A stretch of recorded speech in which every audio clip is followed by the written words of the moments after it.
எவ்வளவுதான் பணம் சம்பாதித்தாலும் சொத்துக்கள் சேகரித்தாலும் இன்பங்கள் வைத்திருந்தாலும் உடல் நலம் சரியில்லாமல் இருந்தால் எதுவுமே செய்ய முடியாது, தொழுக முடியாது, நோன்பு நோக்க முடியாது, எந்த நல்ல அமல்களும் செய்ய முடியாது. அதனால் நபி ஸல்லல்லாஹு அலைஹி வஸல்லம் அவர்கள் ஆஃபியத்திற்காக, உடல் நலத்திற்காக கற்றுக் கொடுத்த ஒரு துஆ. என்னோடு சேர்ந்து இந்த துஆவை சொல்லுங்கள். அல்லாஹும்ம இன்னி அஸ்அலுக அல் அஃப்வ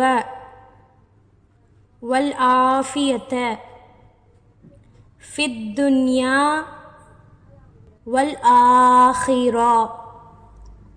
அல்லாஹ், உன்னிடத்திலே நான் மன்னிப்பையும், வல் ஆஃபியா, யா அல்லாஹ் உன்னிடத்தில் உடல் நலத்தையும் இந்த உலகத்திலும் மறு உலகத்திலும் யா அல்லாஹ் கேட்கின்றேன் ரப்பே என்கின்ற இந்த துஆ நபி ஸல்லல்லாஹு அலைஹி வஸல்லம் அவர்கள் நம் மரணிக்கும் வரை, ஏன் அதற்கு பின்னாலும் மறுமை வாழ்க்கையிலும் ஆஃபியத்தோடு, உடல் நலத்தோடு, எந்த நோயும் இல்லாமல் வாழ்வதற்கு நபி ஸல்லல்லாஹு அலைஹி வஸல்லம் அவர்கள் கற்றுக் கொடுத்த துஆ.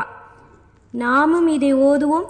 மறுமை நாள் வரை, நம்மளுடைய கடைசி மூச்சு வரை யாருடனும் கையேந்தாத வாழ்க்கையை எல்லாம் அல்லாஹ் எல்லா உடல் உறுப்புகளும் சலாமத்தாக நல்லபடியாக இருந்து இந்த உலகத்தை விட்டு பிரியக்கூடிய பாக்கியத்தை எல்லாம் அல்லாஹ் நசிபாக்கி தந்தருள் புரிவானாக.